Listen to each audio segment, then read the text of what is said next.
وكفى وسلام على عباده الذين اصطفى أما بعد فأعوذ بالله من الشيطان الرجيم بسم الله الرحمن الرحيم إن الله وملائكته يصلون على النبي يا أيها الذين آمنوا صلوا عليه وسلموا تسليما۔ اللہ جل شانہ فرماتے ہیں کہ اللہ خود اور اس کے فرشتے اپنے رسول پر درود بھیجتے ہیں، تم بھی اے ایمان والو درود و سلام بھیجو۔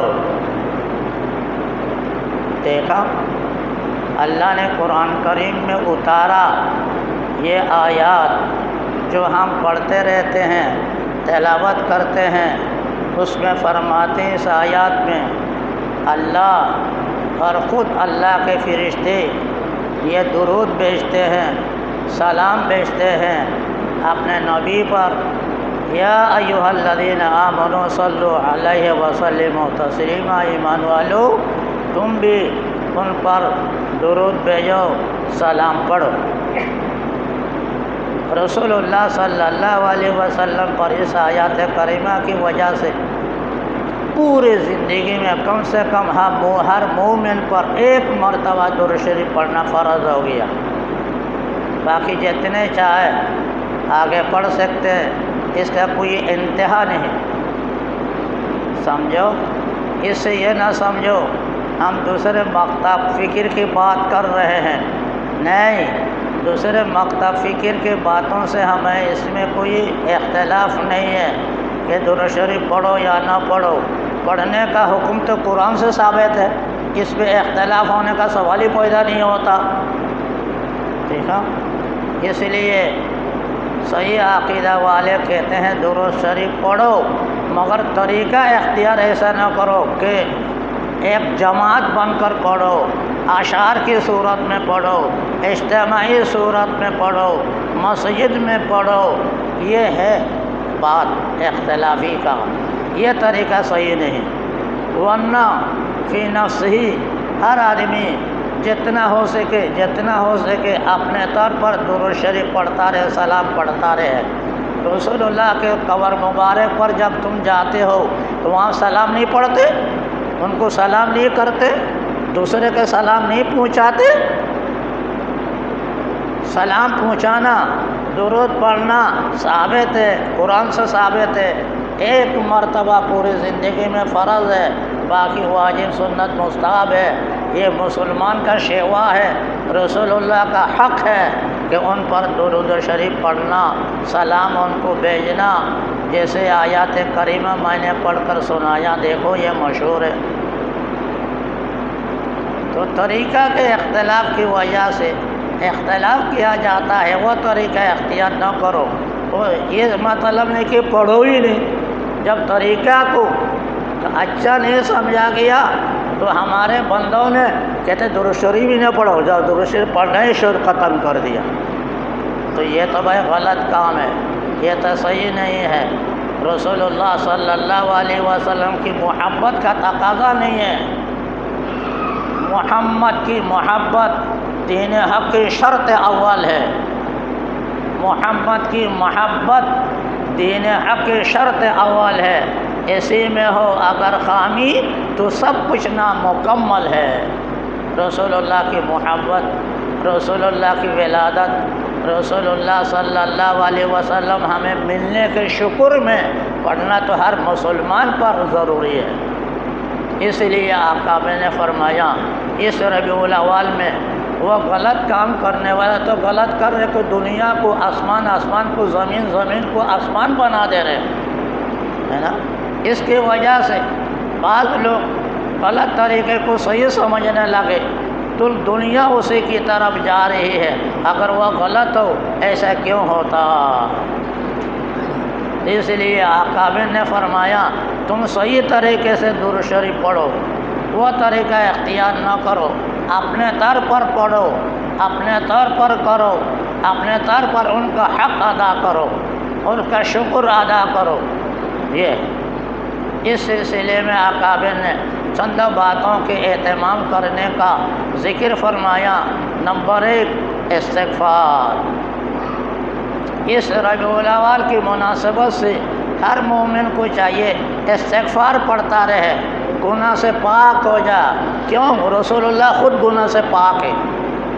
اللہ تعالیٰ نے فرمایا رسول اللہ صلی اللہ علیہ وسلم کے بارے میں، قد غفر اللہ لہ ما تقدم من ذنبک وما تأخر، اللہ نے آپ کے اگلے پچھلے گناہ معاف کر دیا، اور آپ اور ہم گناہ میں لت پت رہے، پھر کیا مناسبت ہوگی ایسے پاک ہستی کے ساتھ؟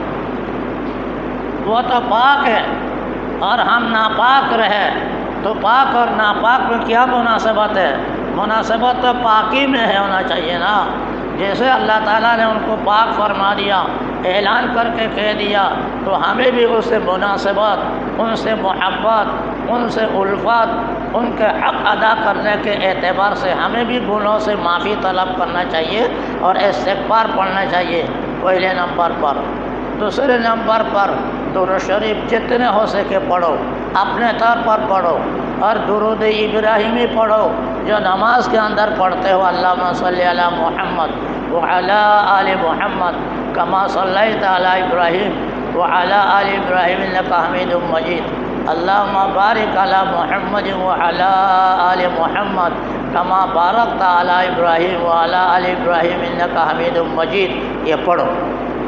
رسول اللہ کا حق ہے، حدیث میں آیا دور سے اگر کوئی درود شریف پڑھتا، اللہ تعالیٰ نے کوئی فرشتوں کی جماعت بنا رکھا، وہ درود شریف لے کر رسول اللہ کو پوچھا، دیکھا کتنے انتظام کیا اللہ تعالیٰ نے، فرشتوں میں سے مستقل فرشتوں کی ایک جماعت بنا رکھی اللہ تعالیٰ نے، ان کو جہاں کہیں بھی ہے آپ کی امتی آپ پر درود اور سلام پڑھ رہا ہو، اس کو لے کر پہنچا دے، اور براہ راست ان کے قبر میں جا کر جو پڑھتا ہے، ایک روایت کے مطابق اللہ تعالیٰ سننے کی توفیق عطا فرما دیتے ہیں رسول اللہ کو، اور رسول اللہ صلی اللہ علیہ وسلم اس کے جواب بھی دیتے ہیں۔ اس لیے ہر زائرین کا، ہر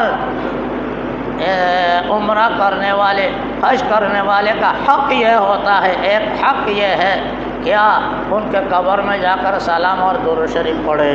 دیکھا تو اس کا یہ معنی نہیں ہے بس وہاں پڑھ لو، باقی تمام خطوں میں چپ رہو، یا ربیع الاول میں پڑھنے کی عادت رکھو، تمام سالوں میں چپ رہو۔ یہ تو تمام سالوں کا عموماً، خصوصاً ربیع الاول کا یہ حق بنتا ہے کہ رسول اللہ صلی اللہ علیہ وسلم پر نجی طور پر ہم اپنے طور پر ہم رسول اللہ پر درود و شریف پڑھے اور اللہ سر سلام بھیجے، اس کا خیال رکھو اور اس کی عادت رکھو۔ چوتھی چیز ہے دعا، ایک دعا بھی کا اہتمام کرو۔ کیا دعا کا اہتمام کرو گے؟ رسول اللہ کی سفارش ملنے کی دعا۔ ہر مسلمان چاہتا ہے قیامت میں رسول اللہ صلی اللہ علیہ وسلم ہمارے لیے سفارش کرے۔ مفت میں سفارش کرے گا جب تم پہلے سے اللہ تعالیٰ سے دعا نہیں کر رکھا ہو۔ اللہ تعالیٰ سے پہلے سے رکھو، یا اللہ میدان حشر میں رسول اللہ کی سفارش مجھے عطا فرما دے اور ملاقات ان سے فرما دے۔ فرمایا ایک صحابی نے، آپ سے روز محشر میں آپ سے ملنے کا موقع کون سا؟ فرمایا اس کے لیے جہاں پل صراط ہے، جہاں ہر مسلمان کو، ہر فرد کو، ہر ایک کو وہاں سے گزرنا ہے۔ جو گناہ گار ہوگا وہ کٹ کر جہنم میں گرے گا، جہنم کے اوپر پل رکھا جائے گا، اسی سے گزرنا ہے۔ اس مشکل وقت میں مجھے تم وہاں ملو گے اور مجھے وہاں پاؤ گے۔ دیکھا، اور صحابی نے فرمایا اگر وہ جگہ نہ ملے کہاں تلاش کرے؟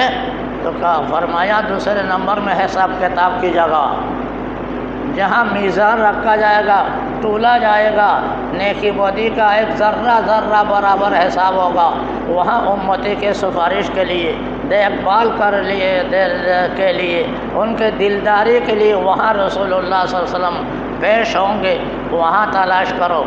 پھر صحابی نے عرض کیا وہاں بھی نہ ملے تو فرمایا حوض کوثر میں ملو۔ وہاں تو ضرور ملو گے حوض کوثر سے پانی پلانے کے لیے۔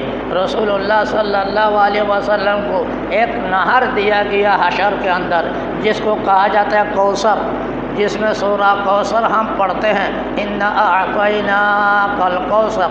مطلب یہ کہ اے نبی، ہم نے آپ کو ایک کوثر دیا اپنی امت کو پانی پلانے کے لیے۔ آپ کی یہ شرافت ہے، آپ کی یہ بزرگی ہے، آپ کی یہ اعلیٰ مرتبت ہے۔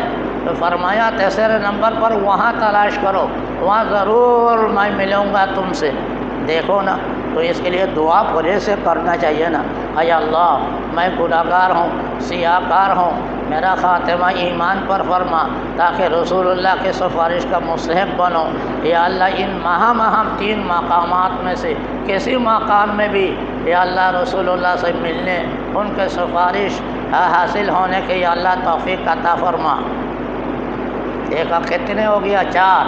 نمبر 1 استغفار، یاد رکھو، یہ مسلمان جانتا بھی نہیں ہے استغفار۔ دوسرا درود شریف، تیسرا نمبر سلام، چوتھے نمبر پر دعا، 5ویں نمبر پر قرآن کریم کی تلاوت۔ قرآن کریم کے تلاوت، قرآن لے کر رسول اللہ دنیا میں آئے، اللہ کے رسول کا کلام اللہ سے بنا، کلام اللہ پر رسول اللہ کی زندگی گزری، 23 سال نبی بنے، 30 سال تک وہی آتے رہے، وہی کا نام قرآن کریم ہے، اس سے مناسبت ہے۔ اور رسول اللہ خوش ہیں جو دیکھتا کسی امتی کو قرآن کی تلاوت کر رہا ہو، اس کی بھی جہاں تک ہو سکے یہ عادت رکھو۔